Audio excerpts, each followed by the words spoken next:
la guía del Gran Premio de Hungría de Fórmula 1 2025, el último antes del parón veraniego, que sí, que lo que vimos en Spa-Francorchamps no fue un espectáculo digno de la Fórmula 1, que sí, que a lo mejor llueve en Hungría, cuidado que a lo mejor llueve en Hungría y nos volvemos a llevar una decepción, y que, señores, si vamos a pasar luego 3 semanas sin Fórmula 1 y la vamos a echar de menos.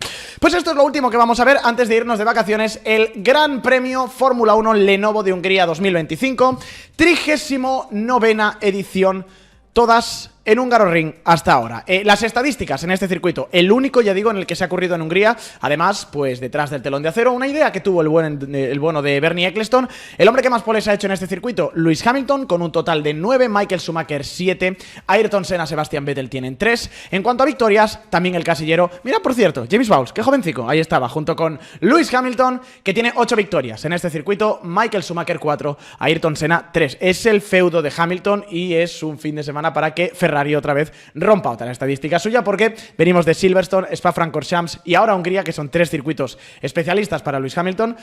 Y bueno, la cosa pues va a estar complicada este finde. A ver, este es el trazado, este es el circuito, el Hungaroring, 4.381 metros de longitud, primer Gran Premio 1986, detrás del telón de acero, 70 vueltas, es uno de los circuitos más cortos del calendario. Esto antes se llamaba Mónaco sin muros, luego ya han venido muchos Mónacos sin muros y ya no es Mónaco sin muros, pero básicamente 70 vueltas, distancia de 306,63 kilómetros la vuelta, la carrera, perdón, y la vuelta rápida, ¿de quién si no? De Lewis Hamilton en el año 2020, 1.16.627. A ver, puntos claves de este circuito. Lo miramos aquí sobre el mapa.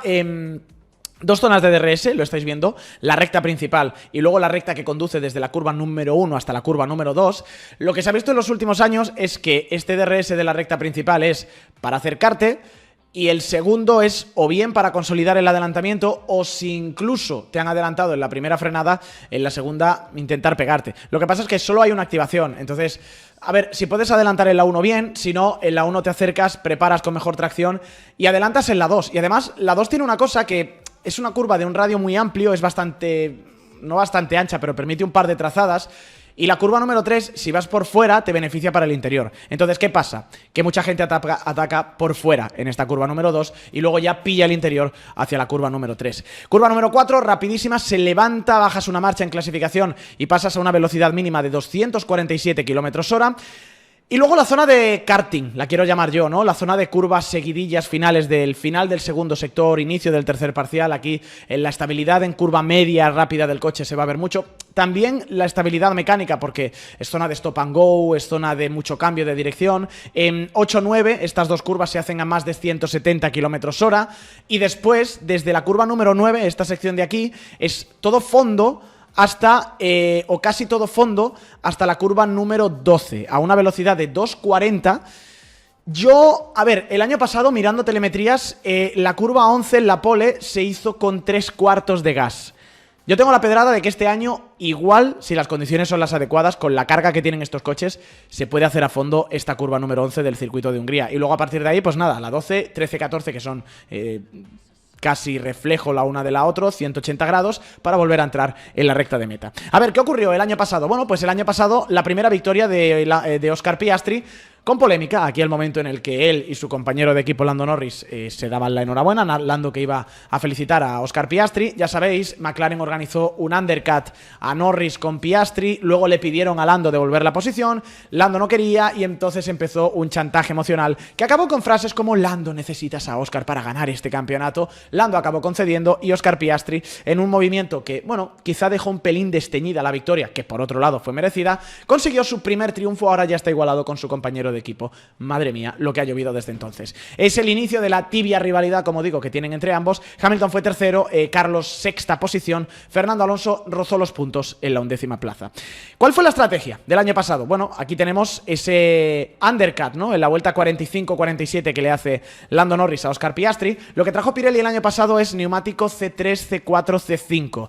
Ya os voy avanzando que este año no va a haber muchas más sorpresas, no vamos a tener los saltos, fuegos artificiales que hemos visto en el Gran Premio de Bélgica. Medio duro medio es la estrategia ganadora, también valdría ese medio duro duro de Hamilton, pero básicamente no se tira de neumático blando y eso sí, por las condiciones de este circuito, por el calor también que suele hacer en Hungría en verano, esta última carrera del verano suele ser bastante calurosa, pues seguramente veamos degradación y por tanto buenas noticias. 2 paradas. A ver, esto es lo que ha traído Pirelli para este fin de semana, ya lo digo, repitiendo exactamente el mismo esquema de neumáticos del año pasado. Yo, aquí mira, le voy a pegar un tirón de orejas a Pirelli. C6 aquí, creo que le habría pegado un poquito más de... le habría dado un pelín más de picante al circuito. Es cierto que las traseras sufren un poquito. Es cierto que, lo estáis viendo también, la delantera izquierda en las zonas de apoyo sufre un poco. Hay un par de curvas largas, ¿no? Sobre todo esta parte de aquí en la que el neumático sufre un pelín más.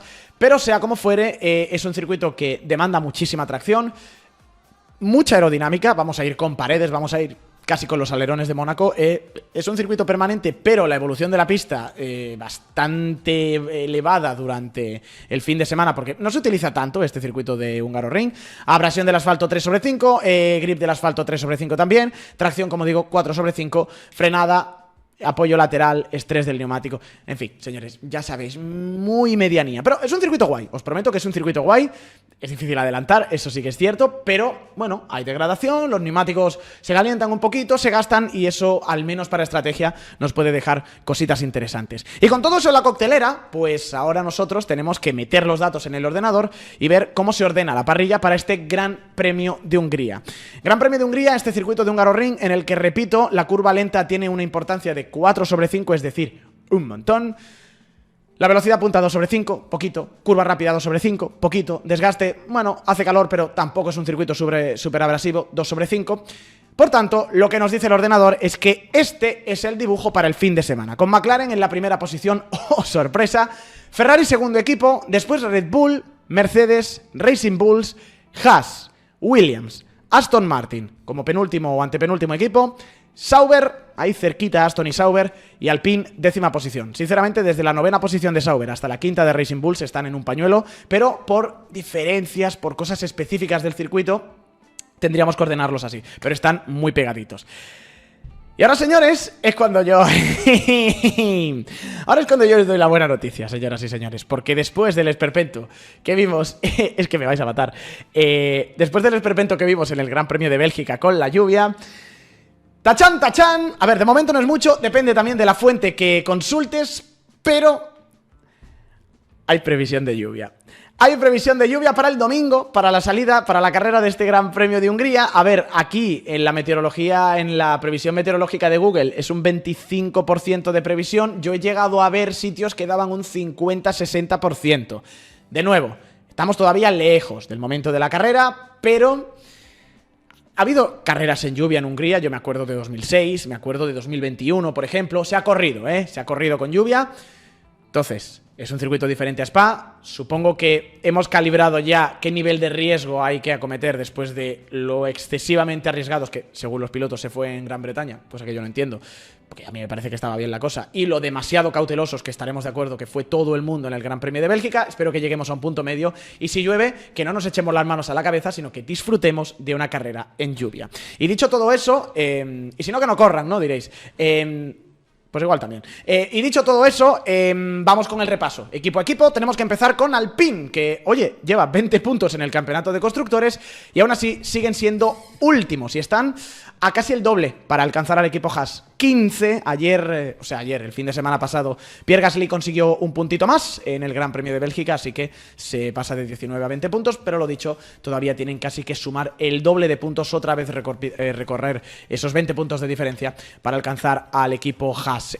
Salida importante del equipo Alpine en esta previa del Gran Premio de Hungría, ¿no? En los pocos días que hay entre Bélgica y Hungaroring, que por cierto suelen ir en camión, los equipos suelen trasladarse por carretera porque es Europa continental, está todo muy cerquita.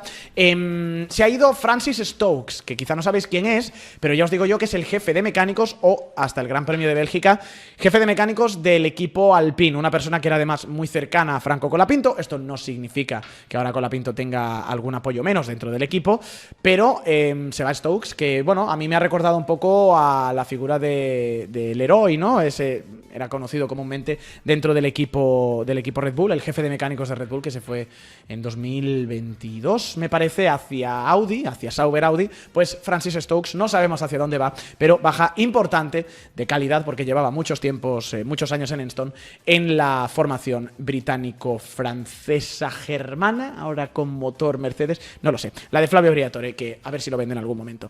Haas, extraño Haas, no sé si estaréis de acuerdo conmigo, fines de semana muy irregulares, dobles puntos en la sprint y luego fuera completamente de la carrera el domingo.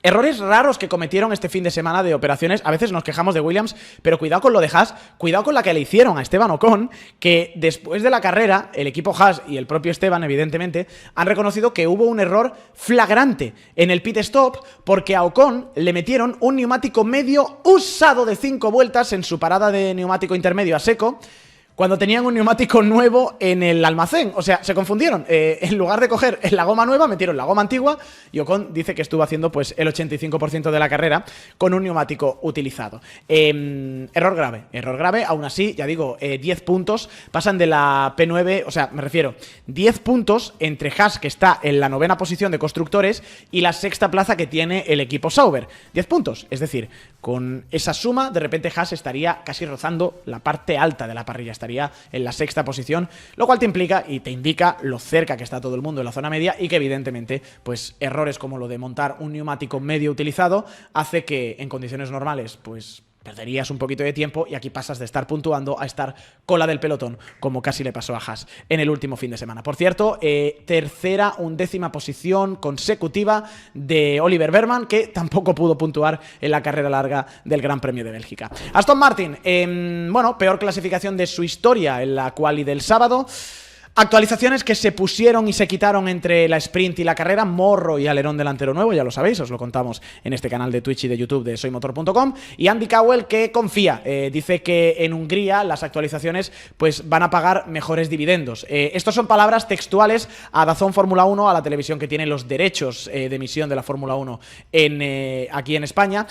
Lo que ha dicho Andy Cowell fue, estamos contentos con el ala delantera, con las actualizaciones, la usaremos en Hungría y nos dará un mayor beneficio en Hungría que aquí. Ha sido un buen test, pero esperamos al rendimiento de la semana que viene. Veremos. Por cierto, hoy estamos a día 29 de julio de 2025. Sí, esto está pregrabado y sí, si lo estáis viendo en YouTube es un día después. Estamos, como digo, a 29 de julio y eso significa que es el 44º cumpleaños de Fernando Alonso. Gracias por todo, Fernando. Felicidades y que quede tanto tiempo todavía de Fórmula 1 como el que ya has consumido. Especial, por cierto, que caiga este cumpleaños de Fernando Alonso en el Gran Premio de Hungría. Siempre solía ser Hungría, Spa, Gran Premio de Alemania. Muchas veces le coincidía con Gran Premio de Alemania, creo que el que más. Pero Hungría es un lugar especial para Fernando. Victoria en el año 2003, la primera de su carrera deportiva. El problema de la tuerca y la súper remontada que hizo hasta entonces en 2006. El Hamilton-Alonso en quali en 2007 con McLaren. La pole de 2009. En fin, un circuito que trae recuerdos, algunos muy buenos y otros no tan buenos para Fernando Alonso, pero que está pues marcado en la historia del piloto asturiano. Racing Bulls, Liam Lawson yo creo que fue uno de los grandes, no sé si estaréis de acuerdo conmigo, creo que fue uno de los grandes ganadores del Gran Premio de Bélgica y de las últimas carreras. Oye, Hadjar sigue siendo un super rookie, pero viene en cierta racha, se está igualando con Isaac en resultados y sobre todo, yo creo que es bonito ver que alguien que ha pasado por el purgatorio que ha tenido Lawson, por fin se está recuperando. Tuvieron actualización, ya sabéis, en el Gran Premio de Bélgica, en Spa-Francorchamps, que ahora se va a tener que validar en el Gran Premio de Hungría.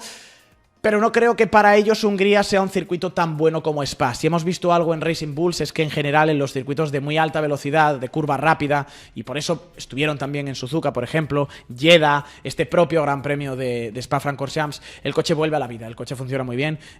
Hungría es algo completamente diferente, diametralmente opuesto, es un circuito con una curva muy lenta y por tanto esperamos que Racing Bulls sufra un poquito más, que no sea tan referencia de la zona media. Va a ser interesante cómo pues esas actualizaciones las acaban optimizando y van sacando un poquito más de rendimiento de ellos. Todo el mundo que ha metido actualizaciones en Spa pues lo hizo pues para tenerlo ya montado, llegar con algunos datos, pero Hungría, tanto para Racing Bulls, Aston Martin, ahora lo vamos a ver para Ferrari, es el Gran Premio marcado en rojo para sacar de verdad todo el toda la chicha a estas actualizaciones. Equipo Sauber, poquito que decir de Sauber, más allá de que, bueno, 2 puntos de Gaby Bortoleto en el último Gran Premio de Spa-Francorchamps, que rompían un posible empate con Racing Bulls y mantienen a Sauber en la 6ª posición de constructores. Bortoleto, que cada día está mejor, sorpaso en clasificación a Nico Hülkenberg y en condiciones complicadas, otro puntito. Yo creo que se sacó la espina del accidente que tuvo en el Gran Premio de Gran Bretaña hace 3 semanitas ya. Muy bien Gaby, y el equipo Sauber que, bueno, no sé si estaréis de acuerdo conmigo, ya hay que empezar a contar con Sauber como parte de esa zona media, como líder quizá en algunos momentos específicos de esa zona media, luchando con, no sé si llegando a la altura de Williams, pero al menos luchando de tú a tú con Haas, con Racing Bulls, con Aston Martin, incluso estando por delante de Aston Martin. Ha dado un cambio este coche y es muy bonito ver que también este proyecto de Audi, pues poquito a poco se va encaminando. Williams, vamos con el análisis del equipo Williams. Fin de semana, más bien domingo yo diría, para olvidar la formación de Grove en el caso de Carlos Sainz, malos pit stops y cambios de configuración que también fueron pues erróneos. Ahí Carlos asumió su error, él falló, cambió de configuración el domingo por la mañana esperando la lluvia, al final no vino la lluvia y el coche lo hicieron más lento, lo hicieron peor. Entraron también en la radio James Bowles y Gaetan Diego, ¿no?, su ingeniero de pista, para acompañar a Carlos en esa decisión. Dijeron que fue una decisión del equipo, que ellos lo validaron y que la culpa no es solamente de Carlos. El piloto da un feedback, pero luego es el equipo de ingeniería el que lo acaba validando. James Bowles, que también ha entrado y ha pedido perdón por la parada de Carlos Sainz. Y el tema de la parada, solamente para aclararlo, porque no sé si todavía hay gente que sabe qué es lo que ocurrió, más allá de que fue una parada lenta y justo le metieron de bastante tráfico. El problema de la parada de Carlos es que se les olvidó o no estaba en la lista de procedimientos, o bueno, hubo un malentendido, no sé muy bien por qué exactamente, pero en el cambio de neumático de mojado a neumático de seco no le cambiaron la incidencia del alerón, que es una cosa básica, eso es el ABC de las carreras. No solamente de mojado a seco, con cada neumático que pones diferente, le cambia siempre la incidencia del alerón para tener un poco más de carga o un poco menos de carga. ¿Por qué? Porque el neumático agarra diferente. El agarre en el tren delantero es por tanto diferente y por tanto necesitas tener un alerón delantero que esté ajustado a ese agarre que te da el tren delantero. Eso es mecánica básica de carreras. No se lo hicieron a Carlos y entonces hasta que luego hizo su segunda parada pues estuvo todo el momento en pista como si hubiera llevado un alerón de otra especificación para los neumáticos que llevaba. En fin, problemas procedimentales que, lo que decía Carlos, no pueden volver a ocurrir. A partir de ahí, Spa no tuvo que haber sido un buen circuito para Williams y lo fue, porque Albon terminó en la 6ª posición. Así que ojito con Hungría. El coche es un coche que hemos visto muy bueno en zonas de curva lenta y de tracción, así que esperamos que pueda haber un pasito adelante. No sé si se ha vuelto más crítico con las actualizaciones. Yo creo que Carlos va a dar una buena radiografía de ello, depende de cómo se encuentre con el monoplaza. Albon le está sacando todo y es espectacular la temporada que está haciendo el británico tailandés, y menos mal para Williams, ahí por lo menos están consiguiendo puntos y va a ser dinero para el Mundial de Constructores el año que viene, y veremos si el equipo, pues con un coche que, ya digo, debería ajustarse mejor a lo que es el húngaro Ring, pues saca todavía más rendimiento de esa actualización que presentaron en Spa. Red Bull, se acabó el culebrón con esta persona. Max Verstappen pilotará para la escudería de las bebidas energéticas en el año 2026. Os lo contábamos, lo tenéis también subido a nuestro canal de YouTube de Telegraph. Ayer daba una confirmación semioficial, porque no hay nada oficial que confirmar. Dijo que la cláusula de rendimiento, la prensa neerlandesa, expira porque Verstappen va a ser sí o sí tercero a la llegada del Gran Premio de los Países Bajos en Zandvoort, y además que Max había decidido ya quedarse en Red Bull para esperar 2026 a ver cómo se ordena la parrilla y luego elegir, si no puede estar en Red Bull, cuál es el mejor destino. Por si hacía falta, sin embargo, una confirmación, ahora ya Helmut Marko habla claramente. Estos son declaraciones a Sport.de, a una web alemana, en la que dice el asesor de Red Bull: sí, puedo confirmar que Max Verstappen conducirá para Red Bull en 2026. Así que, por mi parte, ese culebrón está zanjado. Ahora queda ver cómo reacciona el equipo Mercedes y cuáles son los términos de la renovación para Russell y para Kimi Antonelli. Cerrando con el equipo Red Bull, vimos un pequeño espejismo, por decirlo de alguna forma, de Yuki Tsunoda en el Gran Premio de Bélgica, en Spa-Francorchamps. El viernes fue muy bien, la sprint más o menos fue bien. Sábado y domingo no tanto. Yo, a ver, antes de sacar conclusiones, pues quiero esperar a ver Hungría. Sigo teniendo mis dudas porque, repito, el año pasado Checo, en medio de todo el tumulto y de los malos resultados, salió tercero en parrilla en el Gran Premio de Bélgica. Yuki salió sexto, séptimo, si no me fallan las cuentas. Entonces sigue siendo todavía un par de líneas por detrás de lo que hizo Checo. Tengo la sensación de que es algo relacionado con la naturaleza de este coche, más allá de lo que haya podido ganar Tsunoda con esas actualizaciones que le montaron en el monoplaza para el sábado.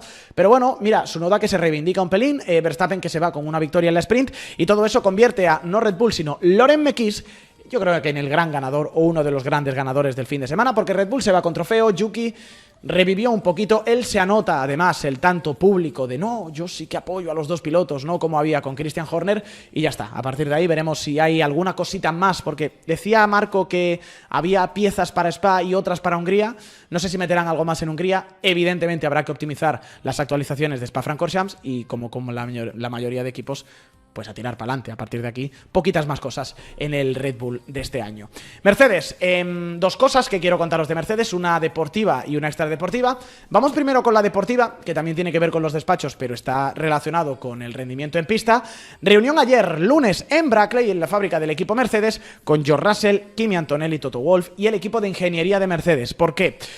Pues para ver qué está pasando exactamente con el desarrollo de este coche, que en palabras de Russell, que estaba muy enfadado después de Bélgica, parece que está dando pasos hacia atrás. Recordemos, Mercedes introdujo una nueva suspensión trasera en la Emilia-Romagna, que no montaron durante algunos gran premios, luego sí que montaron en Canadá, ganaron en Canadá, yo creo que por circunstancias especiales, en Austria pegaron un paso atrás y desde Austria la verdad que el equipo no levanta cabeza, así que quieren ver qué es lo que está ocurriendo, porque Mercedes a estas alturas del campeonato, yo diría que en cuanto a números y sobre todo en cuanto a sensaciones está peor que el año pasado, que ya es decir.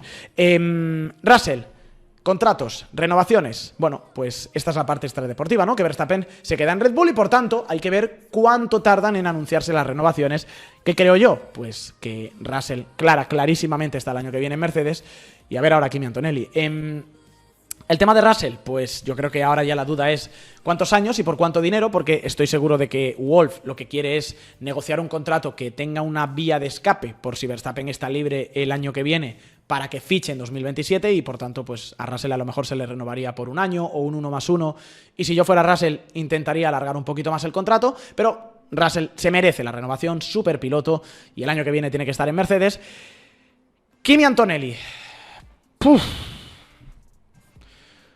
Pues Kimi Antonelli, porque el chico está roto. El chico está bajo muchísima presión y me da mucha rabia porque puede acabar convirtiéndose en un juguete roto, y ha habido un momento en el que yo creo que a todo el mundo nos daba cierta cosita atacar a Kimi Antonelli y ponerlo en tela de juicio. Primero por la poca experiencia que trae, segundo porque es un piloto muy joven, extremadamente joven. Que no se malinterprete, pero la sensación era como si te estuvieran metiendo con un niño. Dices, hombre, acaba de llegar, dale un poco de tiempo. Pero ya hay artículos de la prensa internacional, incluido la británica, Sky Sports, Martin Brundle, que empieza a arrojar dudas de si había o no había sido la decisión correcta subirle, y ya está llegando la presión, ya se le está cuestionando. Yo creo que el crédito se le empieza a acabar de alguna manera a Kimi este año, los focos están puestos encima de él, además se ve que la presión le afecta porque, hombre, llegó como llegó al corralito después de la clasificación en Bélgica, y sinceramente, pues es que, a ver, llega muy joven, llega con muy poca experiencia, es completamente justificable. Si la culpa no es de Kimi, la culpa es de Toto de haberle subido tan rápido al equipo grande y no haberle rodado en una Williams, por ejemplo. Porque sí, es muy joven, es muy bueno, ha tenido destellos, la pole en la sprint de Miami, el podio de Canadá, pero he estado revisando números, para cerciorarme de esta afirmación. No es nada que ver con lo que hizo Max Verstappen. No te digo ya en el 2015, que ahí estaba la cosa muy igualada con Carlos, pero cuando tuvo un coche ganador, que fue en el 16, vale que era segundo año, me da igual. Lo que hizo Verstappen con Ricciardo ya en 2016 no tiene nada que ver con la situación que estamos viendo ahora mismo de Kimi Antonelli y de George Russell. Se lo van a tener que comer, entre comillas, porque si Verstappen no se va, pues lo normal es que Mercedes repita alineación el año que viene, pero mucho lo va a tener que proteger Toto Wolff de la presión externa para que no le afecte. Algo que, por ejemplo, le aconsejó Lewis Hamilton. Vamos ahora con Ferrari. Ferrari que trajo, ya sabéis, actualizaciones al Gran Premio de Bélgica y se acabó, al menos eso es lo que dice Frédéric Vasseur, que lo gordo ya se ha terminado, que la última actualización grande fue esa suspensión trasera nueva que metieron en el circuito de Spa-Francorchamps. Hay una duda, que es, ¿funcionó o no funcionó? Bueno, pues lo van a confirmar en Hungría, que la verdad, os digo una cosa, después de Mugello, es un circuito perfecto para probar suspensiones traseras. Es un circuito de mucho agarre mecánico, ya os digo, donde hay mucho cambio de dirección también, y ahí se puede sacar un dibujo más claro a lo largo de 3 sesiones de entrenamientos libres para comprender si este nuevo esquema de suspensión trasera de Ferrari funciona bien. A ver, Lewis Hamilton, importante, hubo dos actualizaciones, de hecho, diría, en el Gran Premio de Bélgica para Hamilton. La primera, en cuanto a frenos, le pusieron pastillas diferentes, de material diferente de Brembo en Spa, las que montó de forma experimental Leclerc en Montreal, y aquí yo he unido 1 más 1. ¿Os acordáis que Hamilton dijo en rueda de prensa, creo que después de la sprint o de la quali de la sprint, que Leclerc tuvo un problema en Montreal que ahora se ha visto cómo se ha repetido en el caso de Hamilton? Y pensábamos, ¿está hablando de la suspensión? No, es el tema de los frenos, que habrá que calibrarlos bien, que quizá le ha pillado por sorpresa. Ojo, Hamilton lo que dice es que esto es una mejora, que él se encuentra mejor con estos frenos, y luego hay una segunda mejora, que es un nuevo ingeniero de rendimiento para trabajar junto con Lewis Hamilton y Riccardo Adami. ¿Quién es? No lo sabemos porque no han querido desvelar la identidad, pero Hamilton ha aludido a que es alguien con quien ha trabajado en su equipo previo, lo cual entendemos que puede ser Mercedes. También hay otras voces que dicen que viene desde Maranello. Por cierto, no se considere este un palo a Lewis Hamilton, pero en el apartado de estadísticas de Hamilton que Ferrari quiere romper este año, nos vamos a una nueva en este Gran Premio de Hungría. A ver, Silverstone, Hamilton 12 podios consecutivos, se rompió. Spa, Hamilton P4 como peor posición histórica de siempre en el circuito, se rompió. En Hungría, Lewis Hamilton es el hombre que tiene más victorias, más poles, más podiums, más vueltas rápidas, más puntos y más vueltas lideradas. No se va a romper porque no le pueden alcanzar, pero este año me temo que no va a sumar demasiado a esa estadística. Y con ello nos vamos al último equipo, a McLaren. Qué poquito que decir de ellos, que 16 puntos entre Lando Norris y Oscar Piastri, que Piastri le decidió dedicar la victoria a su abuelo. Hay una parte de superstición aquí. Primera carrera del abuelo de Piastri que ve fuera de Australia, el muchacho gana. Primera carrera fuera de Australia que ve la hermana, que fue el Gran Premio de España, y el muchacho también gana. Y lo dicho, 16 puntos. Llegamos, como comentaba al principio de esta guía, al lugar de los hechos. En 2024 aquí salieron las primeras tensiones entre ambos. Fin de semana normal, no hay sprint. Fin de semana que, salvo que haya retrasos por la lluvia, va a tener estos horarios. Libres 1, como siempre, en horario habitual. A partir de la 1:30 del mediodía empezará la sesión, 1:15 estaremos con la previa en estos canales de Twitch y de YouTube de soymotor.com. Libres 2, 5 de la tarde, 4:45 nuestra previa. En medio, ya sabéis, el directo de subs con Antonio Lobato. Libres 3, 12:30 arrancará la última sesión de prácticas, 12:15 la previa, antes de una clasificación que se pondrá en marcha a las 4 de la tarde, a las 3:30 nuestra previa, y la carrera a partir de las 3 de la tarde, 2 el previo en los canales de Twitch y de YouTube de soymotor.com, donde ya sabéis, podéis seguir la Fórmula 1 en vivo y en directo completamente gratis. Señoras y señores, nos queda una sola carrera antes de llegar al final de esta primera mitad de temporada. 16 puntos entre Oscar Piastri y Lando Norris. Veremos qué ocurre a la salida del último Gran Premio antes del verano, del Gran Premio de Hungría.